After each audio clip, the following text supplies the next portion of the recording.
d'avoir un signe de vie. Parfait. Ok, donc bonjour à tous. Je me présente, je suis Thomas Auvin et mon camarade ici présent, Samuel Saudemont.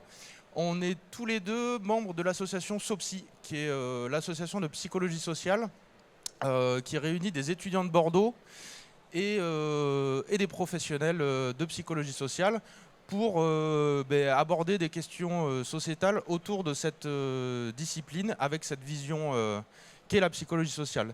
Donc aujourd'hui, de quoi allons-nous parler? Donc ce qu'on vous propose d'aborder comme sujet, c'est le sujet de l'écologie. Alors vous allez me dire, bon, mauvais sujet, on n'est pas la bonne année, parce que j'ai cru comprendre que c'était l'année dernière, et que c'est la robotique. Mais du coup, pour combler un peu, on va parler de Wall-E. Alors, tout le monde l'a vu, je suppose, ce film-là? Bon, ça va, si vous êtes là, c'est normal. Ce qu'on va essayer de vous proposer, c'est une analyse sur le film et une analyse sur l'écologie de manière générale. Donc, comme je vous disais, au regard de la psychologie sociale.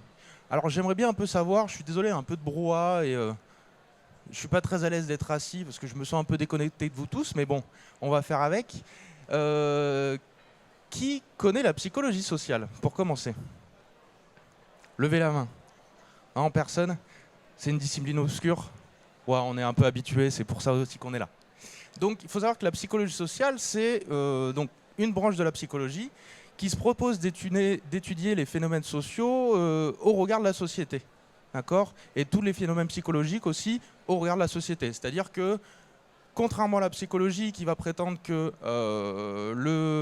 l'individu a des comportements en fonction de lui-même, on présuppose qu'ils sont médiatisés par la société. D'accord? Donc déjà, ça c'était pour l'aspect un peu rébarbatif et la définition de la psychologie sociale. Vous comprendrez peut-être un peu mieux au fur et à mesure. Donc, venons-en à notre sujet, l'écologie. De quoi on parle quand on parle d'écologie? Okay? Et quand on va parler aussi d'écologie à travers le film Wall-E. J'aimerais commencer par vous proposer déjà de poser un peu le sujet, si mon pointeur qui ne marche plus. Si je l'allume pas, ça marche pas. Donc déjà, pour essayer de poser un peu le sujet, j'aimerais vous parler de développement durable. Pourquoi vous parler de développement durable? Parce que c'est quand même une notion qui est liée à l'écologie, hein, soyons honnêtes, mais qui ne la recouvre pas totalement. Donc il faut savoir que le développement durable, c'est une notion qui est apparue relativement récemment, c'est-à-dire que ça va dater des années 87 avec un rapport qui va sortir au niveau européen, qui s'appelle le rapport Brundtland. Ce rapport-là va poser la première définition de ce qu'est le développement durable. Donc le développement durable, je suis désolé, je ne la connais pas par cœur et je ne vois pas très bien, mais vous allez pouvoir la lire en même temps que moi et me dire si j'ai fait une erreur. Donc le développement durable est un mode de développement qui répond aux besoins des générations présentes sans compromettre la capacité des générations futures de répondre aux leurs. Bon, c'est une définition, elle a le mérite d'être assez claire, mais surtout le mérite d'être assez flou. D'être assez flou dans le sens où, déjà on ne parle pas d'écologie, on ne parle pas forcément de l'ensemble de la manière, et surtout on ne parle pas des moyens. D'accord? Donc c'est juste finalement plus une note d'intention. D'accord? Une note d'intention qui va poser un cadre sur lequel on va s'appuyer. Alors, le problème, c'est que c'est un paradoxe. Un paradoxe qui est, on va développer des choses, mais de manière durable. On dirait même que c'est un oxymore. D'accord? Faire avancer quelque chose, mais en même temps, il ne faut pas qu'il bouge. Bon, on est sur une petite problématique, déjà en termes de définition. La preuve dans Wall-E, c'est que c'est une discussion finalement plus sur l'écologie. Il n'y a pas cette idée déjà de développement durable puisque la catastrophe, elle est déjà arrivée. La Terre, en soi, a déjà disparu sous un monceau d'ordures réparé par ce petit robot qui va venir essayer de réparer le problème avec ses petits bras musclés. Mais au fond, cette notion d'écologie, c'est ça qui va être prégnant en fait dans le film. Et c'est pour ça que je voulais poser déjà cette première définition du développement durable pour vous dire, en fait, il faut essayer de faire un distinguo dans la manière de voir le problème. Donc, qu'est-ce qui va être apporté en termes de solution, finalement, une fois qu'on a posé le problème en termes de développement durable? Une des premières intentions développées par les hommes, ça va être ce qu'on appelle la géo-ingénierie. Alors encore une fois, je suis désolé, c'est un terme un peu barbare. Qu'est-ce que la géo-ingénierie? Est-ce que ça parle à des gens? Non? La géo-ingénierie, c'est finalement cette volonté, d'accord, d'essayer de modifier notre environnement pour répondre à ces problématiques environnementales. L'idée, c'est d'essayer d'avoir une action sur notre environnement, une action technologique, d'où l'idée d'ingénierie, pour essayer d'endiguer ce problème climatique, ce problème environnemental. Sauf que ce problème, c'est que comment faire? Donc plusieurs idées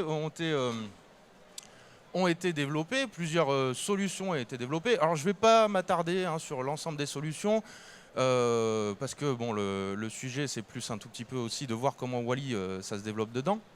Mais pour vous donner quelques exemples, pour essayer de lutter contre ce problème de réchauffement climatique, ce problème du coup de montée de la température qui vient impacter notre mode de vie, une des solutions qui a été donnée par exemple, c'est de venir mettre dans les océans du fer.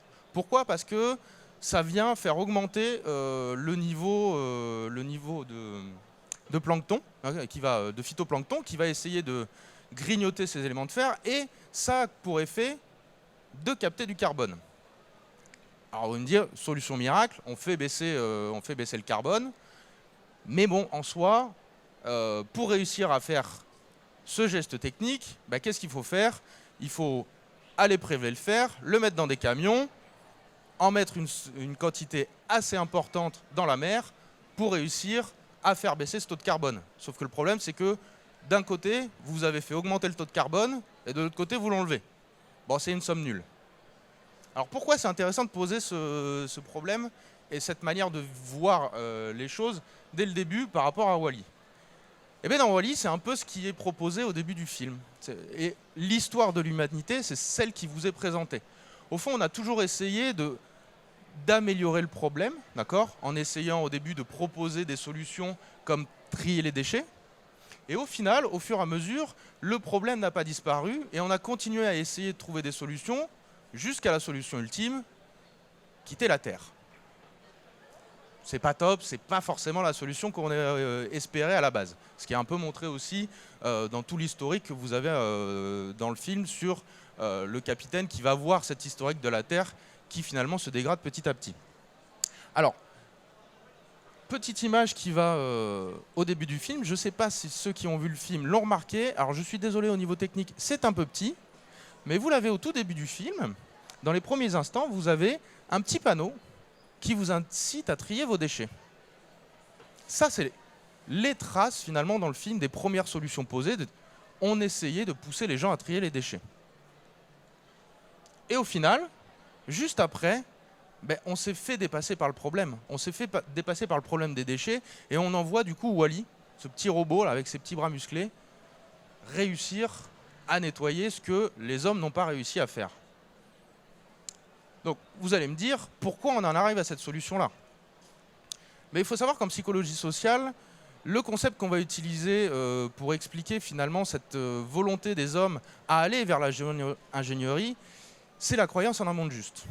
Qu'est-ce que la croyance en un monde juste? Alors c'est un terme de psychologie sociale un peu barbare, qui pourrait faire un peu déprimer, mais rassurez-vous, c'est totalement naturel chez l'ensemble des personnes. La croyance en un monde juste, c'est le fait de penser le monde comme juste. Le fait de penser que le monde, de toute façon, ne peut pas vous apporter du mal à vous en tant qu'individu. Okay?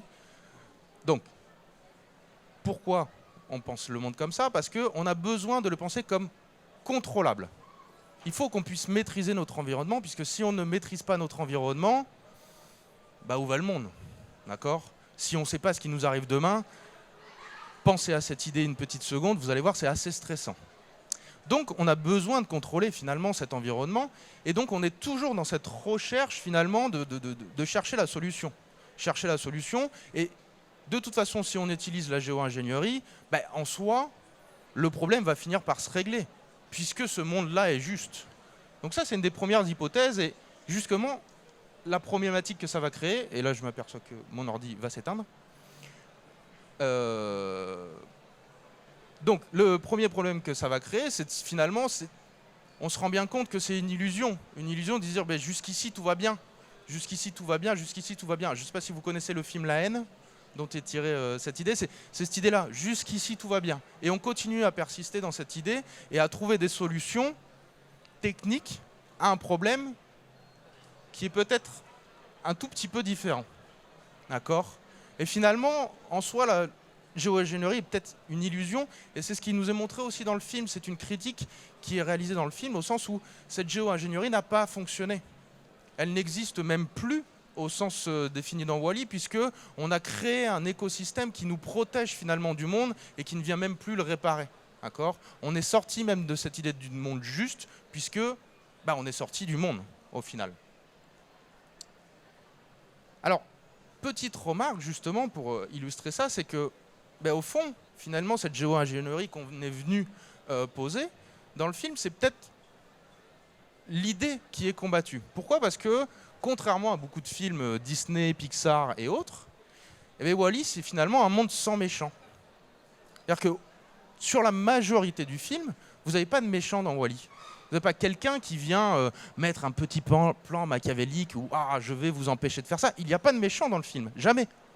Le seul antagoniste, c'est le petit robot qui gère la station, mais ce n'est pas un antagoniste qui a une volonté propre.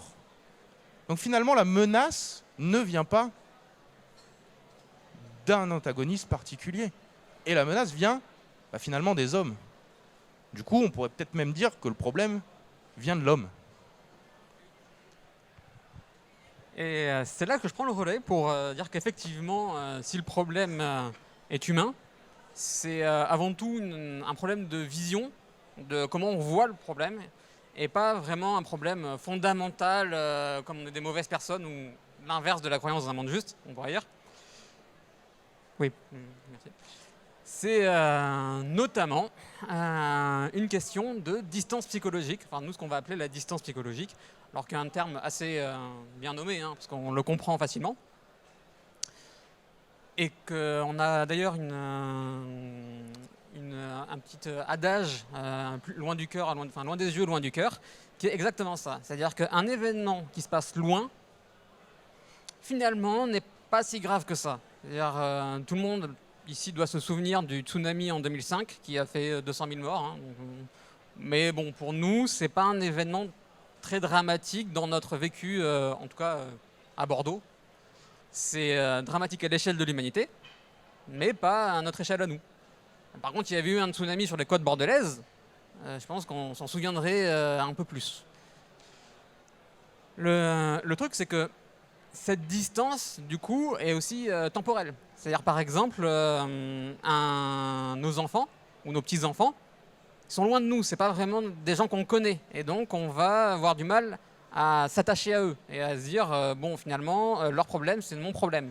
Donc, cette distance géographique et temporelle crée en fait une sous-estimation du problème existant, qui est du coup la catastrophe écologique ou du coup le réchauffement climatique. Alors ça, ça se voit dans Wall-E parce que l'humanité est littéralement dans un vaisseau spatial qui du coup ne voit même plus le problème parce que forcément sur le vaisseau ils voient pas la Terre. Donc, ils sont même pas au courant de l'état du problème. Et d'ailleurs c'est montré dans le film. Ils envoient une sonde, donc Eve, pour vérifier l'avancement du projet. Et finalement, l'information est même gardée, finalement, n'est pas diffusée à l'humanité. C'est-à-dire que l'humanité ne veut même pas, finalement, voir qu'il y a en fait une solution. Désolé. Alors, l'autre aspect du problème, qui est un peu plus gênant, on va dire, là, qui va apporter des questions plus personnelles, on va dire, c'est l'aspect de la distance sociale. C'est-à-dire que quelqu'un qui n'est pas dans notre groupe, s'il lui arrive des trucs pas bien, c'est pas très grave. Alors, bon là, je grossis un peu le trait, mais en tout cas, les problèmes des autres, c'est vraiment des problèmes qui nous importent moins. On voit bien que si quelqu'un dans notre famille a un cancer, on va s'intéresser au cancer. On va dire que le cancer, c'est vraiment pas bien, il faut trouver des solutions, ou n'importe quel autre type de maladie. Mais tant que ça ne nous arrive pas à nous, ou à quelqu'un de notre groupe, on en a un peu rien à faire. Et le problème, c'est qu'aujourd'hui, en France, par exemple, on va être moins exposé à ce problème-là, et on va imaginer, par exemple, même l'idée des réfugiés climatiques, qui est tout simplement un exemple assez clair, où on voit qu'effectivement, c'est pas nous les réfugiés climatiques, c'est des gens dans notre pays qui vont venir en France. Et donc, finalement, c'est un peu leur problème, le changement climatique, c'est pas vraiment le nôtre.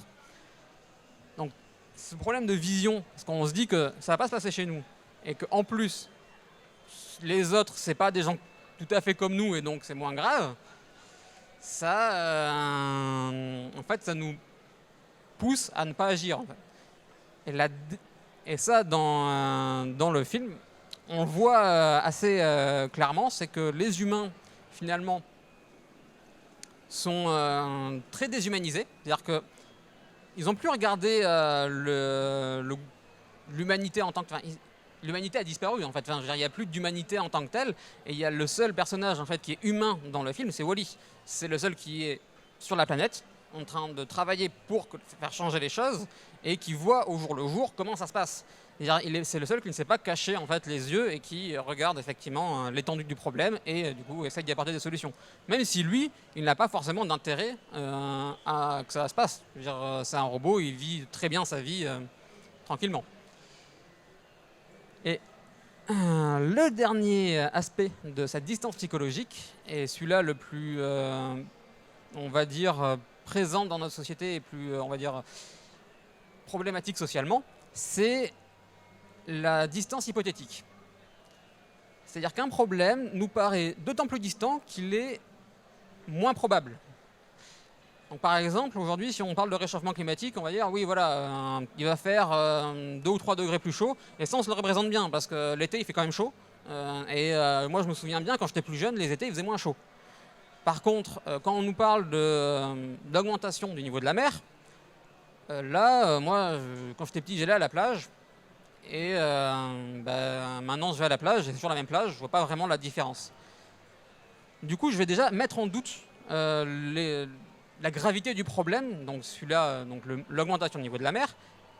Mais en plus, si dans les médias, on a un discours qui est présenté, qui met en doute ou qui exagère, on va dire, la place du doute dans le débat, tout de suite, on va croire que le problème est beaucoup moins grave. En fait, même si on va se dire, oui, effectivement, je sais que c'est grave, la température va augmenter de 2 ou 3 degrés, qu'on risque d'être encore 2 ou 3 degrés, aujourd'hui c'est sûr, 2 degrés en tout cas on les dépasse.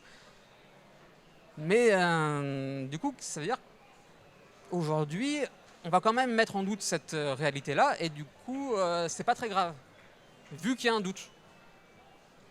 Alors après, ça pose la question du rôle des médias dans la diffusion finalement de cette information-là, et notamment quand on va faire des débats, quand on va présenter un débat avec un expert qui va présenter le tenant climatique, enfin en tout cas du changement climatique, et un expert contre, qui dit que non, il n'y a pas de changement climatique. Le truc, c'est que le débat aujourd'hui, il n'est pas comme ça. C'est-à-dire que dans la communauté scientifique, il y a 99% des scientifiques qui pensent qu'il y a un changement climatique. Donc si on allait après faire un débat avec 99 scientifiques d'un côté et un qui n'est pas d'accord en face, ça serait plus représentatif et on aurait moins de doutes, donc on aurait plus confiance, mais en même temps, ça serait moins visuel dans une émission de télévision, par exemple. Et ça, dans Wall-E, finalement, ils sont allés jusqu'au bout de la démarche. C'est que on peut douter de la réalité. C'est-à-dire qu'il faut quand même voir quelque chose et se dire, voilà, ce que je donnais l'exemple des plages ou de la température. Mais si on est dans un vaisseau spatial et que de toute façon, la température est régulée et qu'on la plage, on ne la voit pas, tout de suite, il n'y a même pas besoin de se poser la question du doute ou pas. Il n'y a pas de doute, il n'y a pas de problème. Je veux dire, et pour revenir à ce que je disais avant, c'est effectivement, même le problème est masqué par le système. Enfin, là, littéralement, le robot qui s'occupe du vaisseau refuse d'informer les passagers. Alors que ça fait 700 ans qu'ils sont sur leur vaisseau quand même. On peut se dire qu'au bout d'un moment, ils pourraient être au courant de ce qui se passe. Et ça, c'est un peu le problème suivant que je vais aborder. C'est en tant que groupe, dans Wall-E, l'humanité est assez impotente. Et ça pose la question assez simple enfin, c'est simple. En fait, des normes. Alors, pourquoi les normes? Pourquoi je parlais de ça? C'est que, en fait, dans Wall-E, les humains ne forment plus de groupe, ne forment plus de société. Et le premier aspect par lequel on voit ça, c'est qu'ils sont tous isolés les uns des autres, que même s'ils suivent des modes, par exemple, on voit dans la scène juste avant celle-ci, des gens qui sont sur des fauteuils et qui changent de couleur de vêtements, parce qu'on leur dit de changer de couleur de vêtements. Effectivement, ils suivent une norme, mais en fait, ils ne se regardent pas. C'est-à-dire, les deux, ils sont à côté, ils changent de vêtements, mais ils ne se remarquent même pas que la personne à côté le fait. Et à ce moment-là, je veux dire, la personne arrive sur ce truc-là et se rend compte qu'il y a une piscine. Donc, là, ça veut dire que c'est des gens qui vivent en dehors de toute contrainte. La norme, c'est une contrainte. C'est-à-dire que c'est quelque chose qu'on va développer socialement pour répondre à des contraintes environnementales et à des contraintes de groupe. C'est par exemple, si je vais dire bonjour à quelqu'un, c'est parce que c'est la norme de dire bonjour. Là, dans Wall-E, ils disent pas bonjour. Hein. Je veux dire, il n'y a personne les gens se croisent même pas, donc ils peuvent même pas se dire bonjour. Et du coup, les rituels sociaux ont complètement disparu. C'est ce que je disais. Il n'y a pas de norme, et cette norme, elle est très individuelle, finalement. Dans Wall-E, on voit c'est l'exemple que je donnais sur les couleurs des vêtements. C'est-à-dire, vraiment, c'est quelque chose qu'on fait parce qu'effectivement, on a conscience qu'il y a un groupe, mais c'est quelque chose qu'on ne fait plus que par l'intérêt que ça nous apporte à nous-mêmes. Par exemple, aujourd'hui, on va pouvoir penser à la nourriture. La nourriture, c'est un rituel social. Le fait de manger ensemble, c'est vraiment partager le repas. Mais pour autant, on va commander sur des applications des repas et on va du coup vivre ce repas isolé totalement, en fait, des autres et même de la nourriture en tant que telle. Donc ça apporte la conséquence assez simple de l'absence de contraintes et de la bulle, en fait, qui est exposée dans le film. Déjà, j'en ai parlé à la question de la distance sociale. Le fait d'être sur un vaisseau spatial, ça distance des contraintes, on va dire, tout simplement de vie sur la planète. Et même là, sur le vaisseau, les gens n'ont plus de contraintes de vie particulières. Ils peuvent juste se reposer sur leur siège et tout va bien. Et donc, justement, pour la planète, ça pose un problème parce que ça veut dire que les gens n'ont plus de lien au lieu où ils habitent. Donc dans cette scène, exactement, la personne arrive, voit comme je disais, voit la piscine et dit « Ah, il y avait une piscine ici ». Ça pose la question de l'identité de lieu qui est en fait le lien à la fois émotionnel qu'on a à un lieu, le lien pratique qu'on a à ce lieu. Par exemple, voilà, j'ai une piscine, donc je vais l'utiliser. Et donc, elle va m'apporter du plaisir. Je suis content de cette piscine. Et du coup, si jamais il y a une menace environnementale qui arrive et qui vient détruire ma piscine, je ne suis pas très jouasse. Et c'est la même chose pour ma plage. Si ma plage, aujourd'hui, il y a 10 mètres d'eau qui se mettent dessus et du coup, il n'y a plus rien, je ne vais pas être très content. Le problème, c'est que si on, justement, n'a rien à faire, si le lieu n'est plus important pour nous, si on n'a plus nécessité de ce lieu-là, ou si on n'a plus besoin de la planète, typiquement aujourd'hui on a des projets pour aller sur Mars, donc c'est pas non plus on va dire quelque chose de délirant. Enfin, en tout cas c'est un délire qui est partagé. Du coup on va avoir tendance à s'éloigner des solutions, des solutions pour les problèmes auxquels nos lieux de vie font face.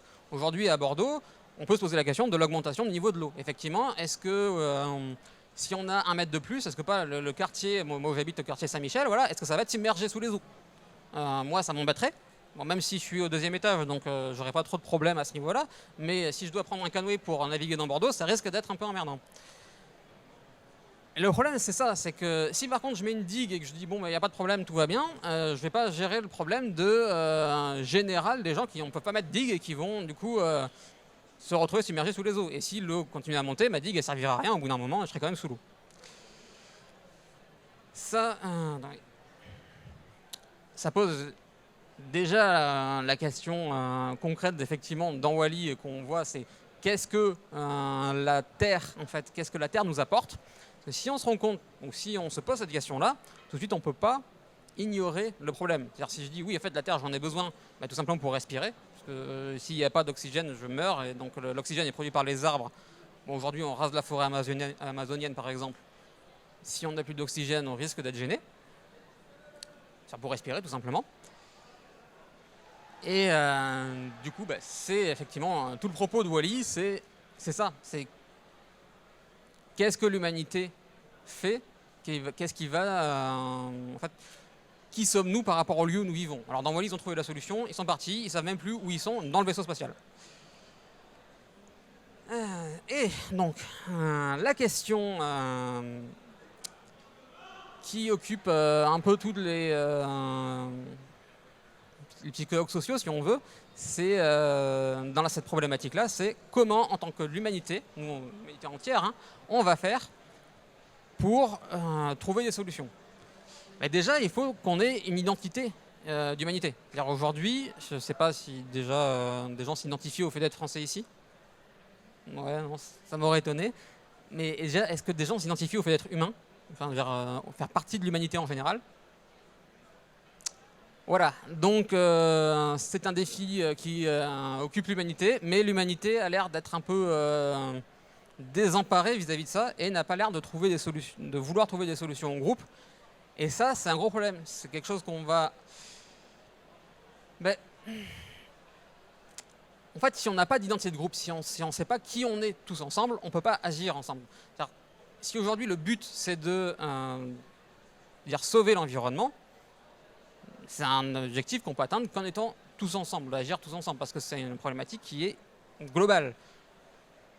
Or, si on ne sait même pas qui on est tous ensemble, on ne peut pas le faire. Alors, là, en tant que psychologue social, je vous dis aussi que les groupes se forment par rapport aux objectifs qu'ils poursuivent. Donc, techniquement, on a une chance de voir un groupe humanité se former parce que justement, il y a un défi qui concerne toute l'humanité, qui est de se sauver elle-même d'elle-même et donc de la catastrophe climatique.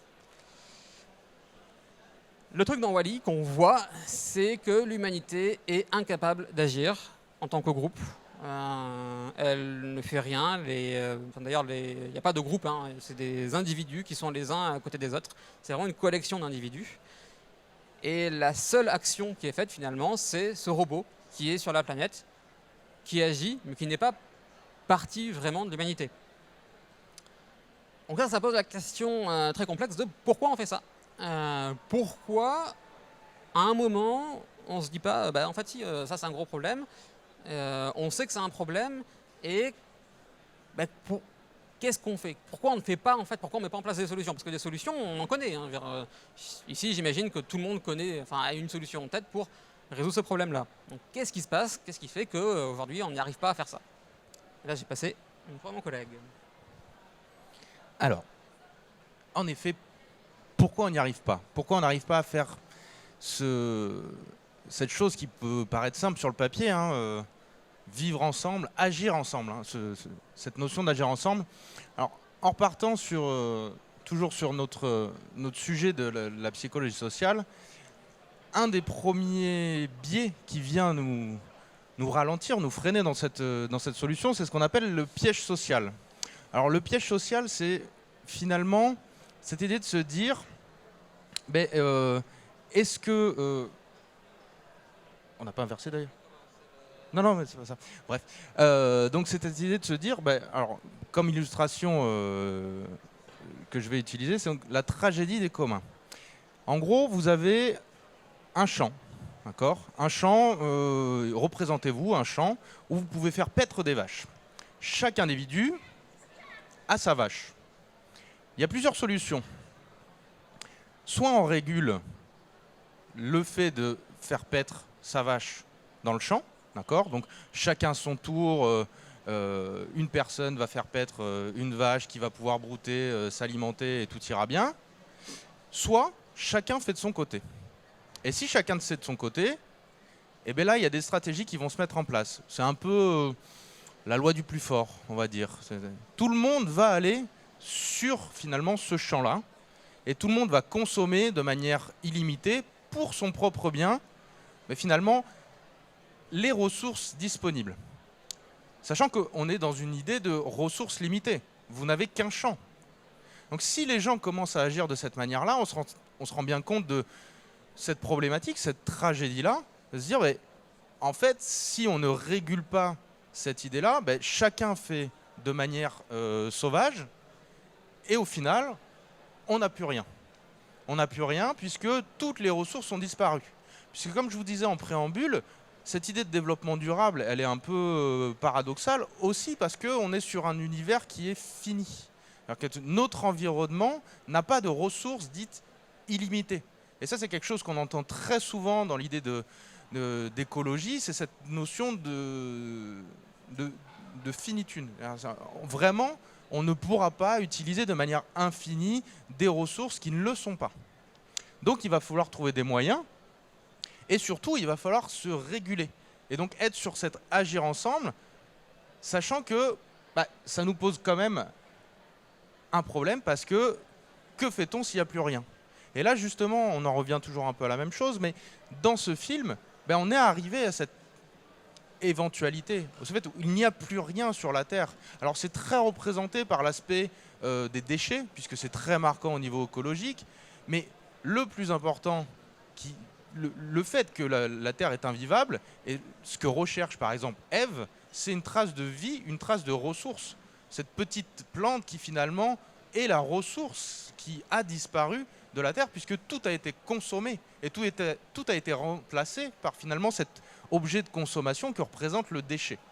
D'accord ? Donc, autre problématique, ça va être le dilemme social.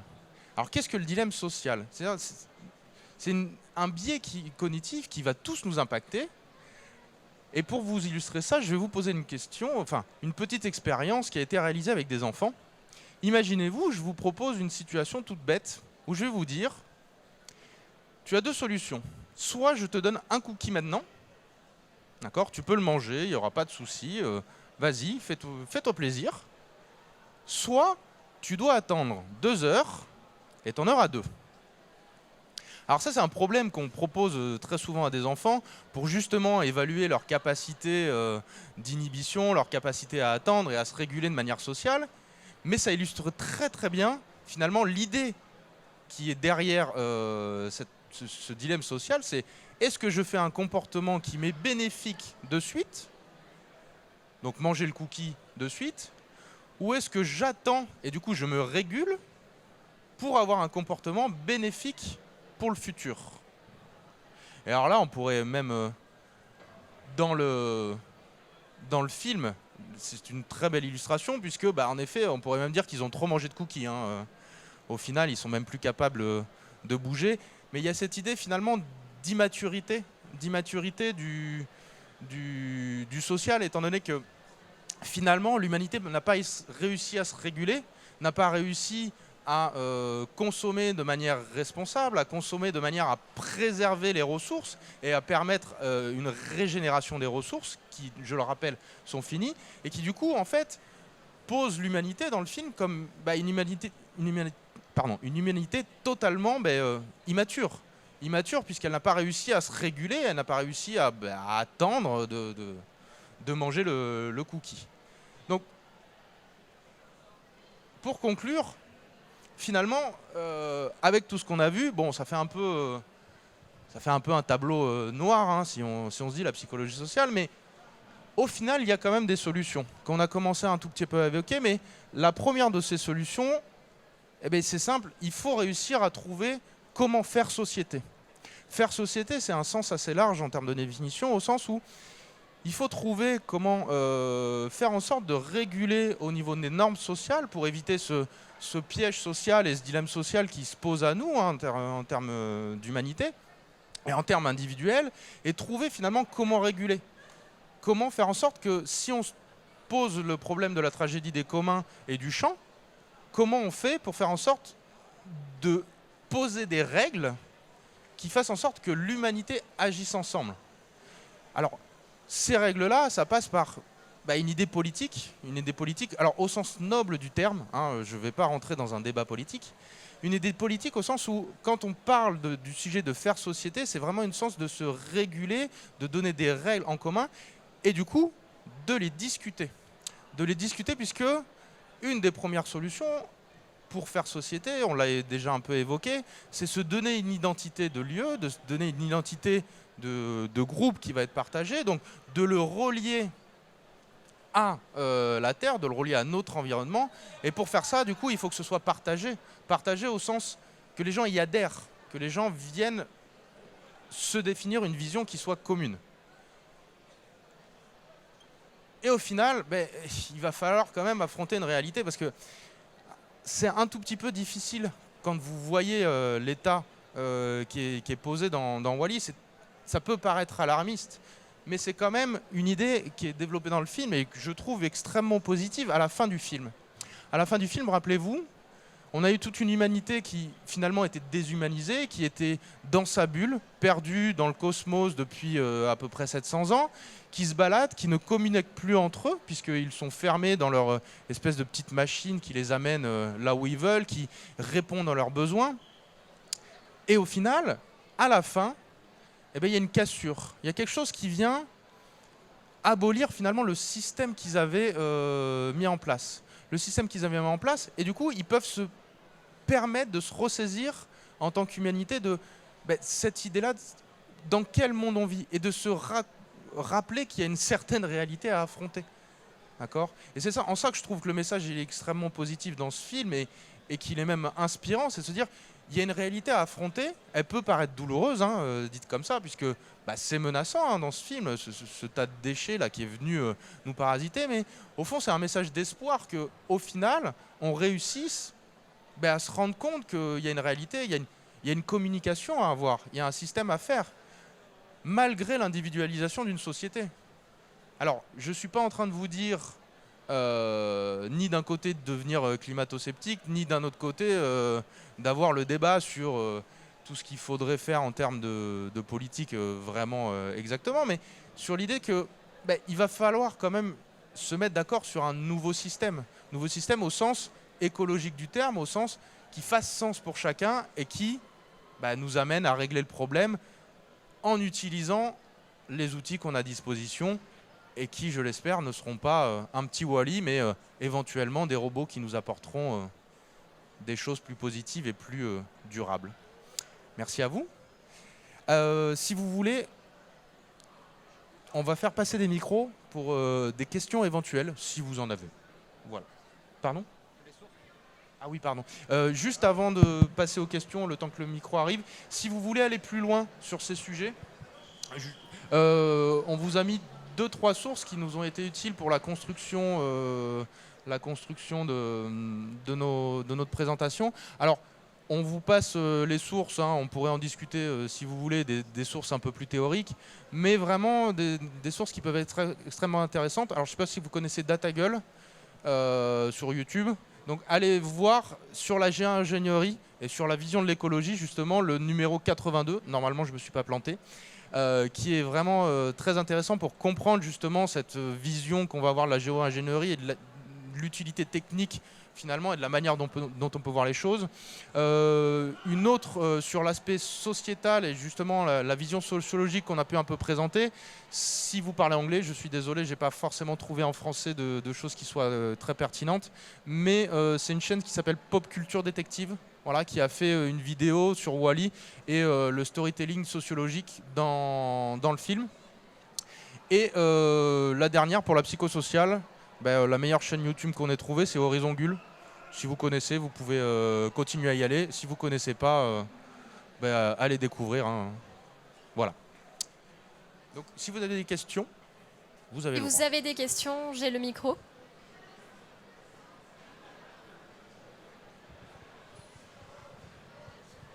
Soyez pas timide. Test. Alors, est-ce que vous pensez que Wall-E est un bon film ? Plus près du micro ? Ok. Est-ce que vous pensez que Wall-E est un bon film à présenter aux enfants pour qu'ils puissent adopter des comportements plus écologiques, quoi ? Si en tant que psychologue, vous voulez valoriser ce genre de film, en fait, auprès des enfants. Puisque je suppose bien que vous ne pouvez pas faire ce genre de conférence auprès d'enfants de moins de 10 ans. Non, mais le film est assez justement accessible aux enfants. Et ce qu'on disait justement sur le storytelling, le fait qu'il n'y ait pas de méchants, contrairement à beaucoup de films pour enfants, permet justement en fait de présenter vraiment la problématique on va dire, sociale telle auquel les enfants vont être confrontés. Donc, en plus, avec une histoire qui est très humaine, finalement, parce que Wall-E, justement, et Eve sont des robots qui ont des émotions, même s'ils parlent très peu. Mais du coup, ils sont très facilement compréhensibles. Comment dire, on peut facilement s'y attacher, même si pour un enfant. Mais pour autant, sans oublier le fait justement qu'il y ait cette problématique dans le fond, les déchets, les déchets, le vaisseau spatial, les humains qui sont sur leur siège. Il y a tous ces aspects visuels qui sont très faciles à expliquer à un enfant finalement. Je veux dire, tu vois, on voit bien que finalement ces humains, ils sont pas bien sur leur siège. Ils jouent au golf. Une scène qui m'a marqué, moi, c'est voilà, un humain, on les voit au début dans une pub où ils jouent au golf, vraiment physiquement. Et à la fin, on les voit sur le vaisseau où ils ont un robot qui leur permet de jouer au golf. Je veux dire, un enfant, je pense que si on lui demande est-ce que tu as envie de jouer au golf comme ça, il va dire non. Bon, après, si un enfant a envie de jouer au golf, ça c'est une autre question. Mais je pense qu'en tout cas, oui, c'est un film qui, en tout cas, permet d'aborder facilement la question de l'écologie pour un enfant. Je rajouterais même, je pense que... Alors, rassurez-vous, je ne suis pas sponsorisé par Pixar ou quoi que ce soit. Je pense que c'est même relativement vital de montrer ça à des enfants. Alors, soit vous montrez Wall-E, soit un autre. Mais il ne faut pas penser que des enfants, même jeunes, ne sont pas capables de comprendre cette idée-là de faire société, cette idée de fonctionner en groupe, puisqu'ils sont même très en demande de justement avoir des normes sociales. Et quoi de mieux qu'un film aussi positif et finalement accessible à tous, tel que Wall-E, pour justement aborder ces questions-là d'écologie, et c'est commencer dès le plus jeune âge à faire partager cette idée-là de faire société sur une question écologique partagée par tous et sur des solutions surtout qui s'avèrent être efficaces et partagées par tous. Parce que je pense que ça, c'est vraiment vital.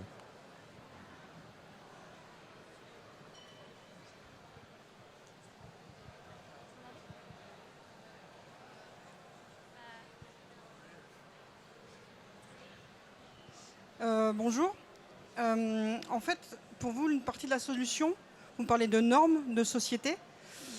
C'est pas que ça me dérange, mais est-ce que c'est pas déresponsabiliser justement l'individu, d'attendre que l'individu ait une norme, enfin, je ne sais pas si vous voyez ce que je veux dire, et la notion de norme aussi me pose question, parce que qu'est-ce que la norme? Et on est dans un salon geek, et a priori c'est pas la norme, enfin voilà. Donc ça me pose un peu question et comme ça me dérange un peu, mais c'est juste pour avoir une explication. Il n'y a aucun souci. Faut savoir que l'idée de norme telle qu'on la développe, c'est pas une norme au sens partagé, comme on le partage dans le sens commun de cette idée de la norme majoritaire, d'accord ? Faut différencier deux types de normes. La norme majoritaire, donc qui fait actuellement, qui dirige notre société et qui, on le sent bien, est un tout petit peu éloigné de ses préoccupations techniques sur l'écologie, même si on a la sensation que c'est une norme partagée par tous, que le réchauffement climatique est une problématique. Et même, je dirais, au-delà de ça, la norme qui est majoritaire, justement, je pense, en parler comme ça, je pense pas que ce soit déresponsabiliser l'individu, puisque c'est même plutôt la norme qui est actuelle, c'est une norme individualiste. Du coup, qui a cette tendance à déresponsabiliser l'individu, puisque, comme on l'a dit, ne le connecte pas à un problème qui est global et partagé par tous. Donc là où on le définit en termes de normes et comme terme de solution, c'est que si moi, en tant qu'individu, je n'agis pas, bien entendu que ça ne va pas créer une dynamique. Donc là, je serais d'accord avec vous, au sens où chacun doit se responsabiliser. Mais l'idée, c'est de se dire, il faut que ça soit partagé avec mon voisin, de palier, comme avec mon voisin en termes de pays. Si je ne partage pas cette norme-là de manière générale, en tant qu'individu, je ne peux pas agir moi seul. C'est pour ça que je sais que ça peut paraître un peu choquant dit comme ça, et j'ai tendance à choquer quand je le dis. J'ai du mal à croire, entre guillemets, sur toutes les campagnes de prévention qui vont dire un individu par un individu, vous allez pouvoir agir. Non pas qu'il ne faille pas le faire, mais c'est juste que si on ne régule pas en termes de société, et c'est pour ça que je vous disais que c'est politique, si on ne régule pas en termes de société, moi, petit individu, j'ai du mal à influencer de manière assez large pour une problématique qui a besoin d'une conscience globale. Oui, il faut aussi voir que là, on parle de normes dans le sens où on fait un groupe. C'est vraiment cette idée-là que la norme est le comportement prescrit. Alors après, c'est justement, l'enjeu, c'est quel comportement on va prescrire. Et ça, c'est un enjeu très important. On ne peut pas dire, oui, bon, ben, je sais pas, les gens qui marchent en biais, c'est vraiment des salauds, on va les mettre en prison. Voilà. Mais à un moment, les gens qui balancent l'huile de moteur dans la nature, ou les navires qui balancent, qui épandent tous leurs déchets en pleine mer, est-ce qu'on ne pourrait pas leur dire d'arrêter? Dire justement, on va leur imposer une norme qui est non, faites pas ça. Et c'est ça finalement cette question-là. C'est vrai que la norme en soi est une contrainte, mais en même temps, justement, la contrainte n'est pas bonne ou mauvaise en tant que telle. Ça dépend quel objectif elle essaye d'atteindre. Si c'est pour supprimer, on va dire, l'expression individuelle, on va dire normale, ou du moins justement pas problématique, qui ne fait de mal à personne, c'est une mauvaise norme. Si c'est une norme qui permet justement à tout le monde de vivre décemment, c'est une bonne norme. Je m'excuse auprès de mon collègue, mais je vais aborder un truc qu'il m'avait dit de ne pas le dire. Mais par exemple, on a une norme en société qui dit il ne faut pas tuer, c'est pas bien de tuer. Mais finalement, il n'y a personne qui va dire si, finalement, le meurtre, c'est quand même vachement bien. Moi, je trouve ça quand même pas normal qu'on nous interdise, tu vois, d'être libre comme on veut et de tuer notre prochain comme ça. Alors non, on voit bien que si on ne peut pas faire société avec des meurtriers, en fait, ça ne marche pas. On a établi cette norme-là pour pouvoir faire société. Et la question maintenant, c'est quelle norme on va devoir mettre en place pour justement pouvoir continuer à faire société. Parce que si on ne met pas en place de nouvelles normes pour justement protéger notre environnement, on voit bien que la direction qu'on prend n'est pas exactement pérenne. Voilà. Merci.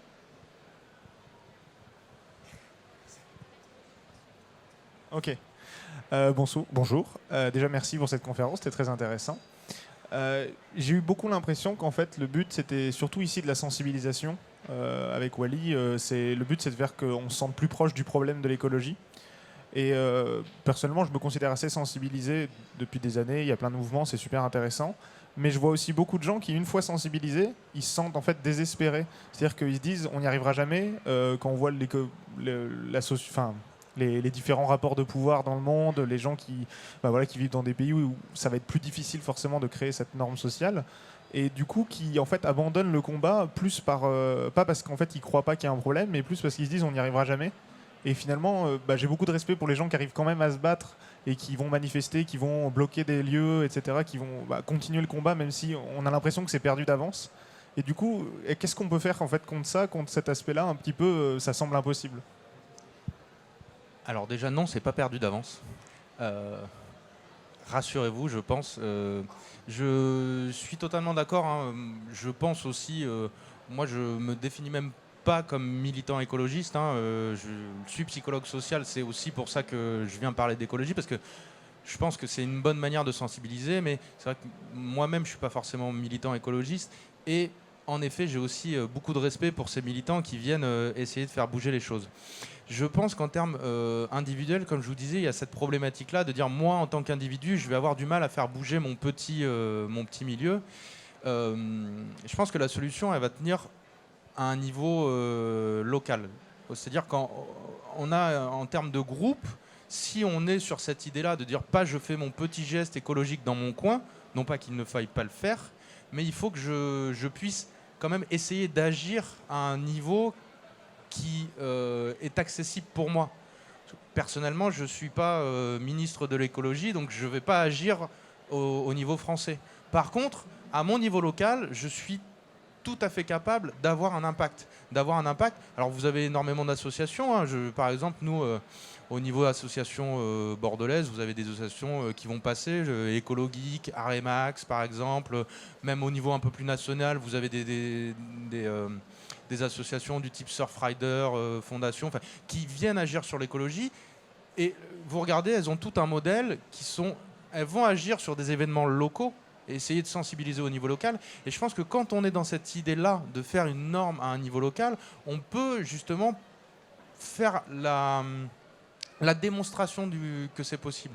La démonstration qu'on peut agir sur quelque chose et adopter une autre manière de faire. Par exemple, et je m'arrêterai là-dessus, vous avez quelque chose qui marche très bien actuellement, mais qui justement est beaucoup, pour moi, sur cette ambivalence, sur l'individuel versus la norme. Vous avez tout ce qui s'appelle le boycott. D'accord ? Il y a énormément de campagnes de boycott qui sont produites. Et on vient nous dire, oui, il faut boycotter quand justement une société ne va pas dans des normes écologiques. Je pense que justement, ça montre cette ambivalence, parce que si je le fais de manière individuelle, là, je vais me sentir désespéré. Au sens où, voilà, finalement, moi, j'ai même cet avis qui, là, est personnel, que dans ce sens-là, le boycott ne marche pas. Alors que si moi, je me mets à ne plus consommer tel ou tel produit, je vous assure qu'une multinationale va pas le sentir du tout. Par contre, on a énormément d'exemples de groupes qui se sont réunis, qui ont fait campagne pour des boycotts, et notamment il y a énormément d'associations, et là si jamais il y en a une qui tombe sur la vidéo et elles m'en voudront, je me rappelle plus le nom, mais il y a énormément d'associations qui militent pour ces boycotts et qui vont avoir un impact ciblé, et il y en a même qui sont du niveau mondial, et elles ont un impact. Elles, justement, elles viennent changer la norme au niveau des sociétés. Alors c'est très dur et ça demande énormément de choses, mais là on voit qu'on a un impact et qu'on peut faire bouger justement la manière de voir les choses. Mais toujours avoir cette idée, est-ce qu'on le fait en groupe ou est-ce que je fais tout seul dans mon coin ? Et si on milite en groupe et qu'on vient changer, je pense qu'on peut avoir un impact et éviter ce sentiment d'abandon, quoi. Oui, et d'ailleurs, moi, je voulais aussi aborder un truc un peu plus local, qui est ce qu'un collègue fait à Bordeaux en ce moment. Vous avez vu ça, les cendriers avec le foie donné. Voilà, bon, ça, c'est quelque chose qu'on fait. Hein. C'est concrètement pour créer une norme qui est de mettre les cigarettes dans un cendrier. Donc, comment on fait ça ? Voilà, on a un choix. Du coup, le choix, on se dit, ah ouais, c'est marrant, je vais le faire. Et du coup, on trouve des solutions comme ça, après, on verra dans le temps combien de temps ça dure et à quel point ça perdure, mais bon, voilà, c'est aussi par des solutions techniques, on va dire, d'ingénierie sociale, quoi, qu'on va changer les normes et modifier le comportement, effectivement. Ok, merci beaucoup pour votre réponse.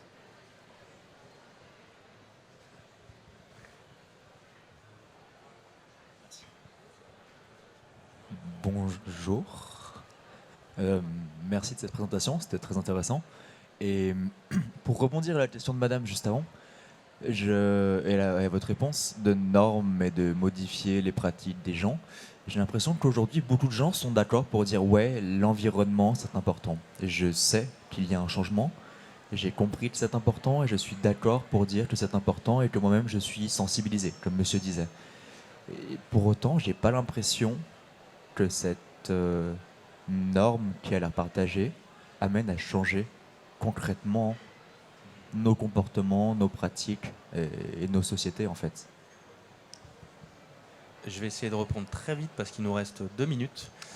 Il y a plusieurs choses. Déjà d'un point de vue politique, au sens acteurs qui viennent vraiment agir sur des politiques publiques. La première chose, c'est il faudrait qu'il y ait justement des campagnes qui aillent vers de l'engagement. Voilà. Merci de me lancer sur l'engagement. En psychologie sociale, je ne vais pas développer ici, mais si vous êtes intéressé, il y a quelque chose qui s'appelle la théorie de l'engagement, d'accord, et la communication engageante, et le fait justement de pousser les gens à adopter des comportements. C'est ce que développait Samuel sur modifier l'environnement et pousser les gens à adopter un comportement. Ça passe aussi par ça, d'accord, leur faire une proposition de choses à changer. La deuxième chose, c'est qu'on se rende compte que quand je parlais de faire société, ça dépasse finalement la problématique environnementale en tant que telle, au sens où on ne peut pas être juste sur le fait de dire il faut faire baisser la consommation de carbone, point. Ça dépasse vraiment cette notion-là, puisque c'est vraiment notre manière de vivre auquel il faut réfléchir. Et pour ça, Je pense que la meilleure réponse, c'est la démocratie, quoi. La démocratie au sens discuter ensemble de ces sujets-là et se reconnecter et sortir de cette individualisation finalement du problème où on est, comme on disait, seul face à un problème et se rendre compte que on doit discuter tous ensemble de ces problèmes et ensuite espérer que ça bouge. Merci à tous. Du coup, merci. On va s'arrêter là parce qu'on n'a plus de temps.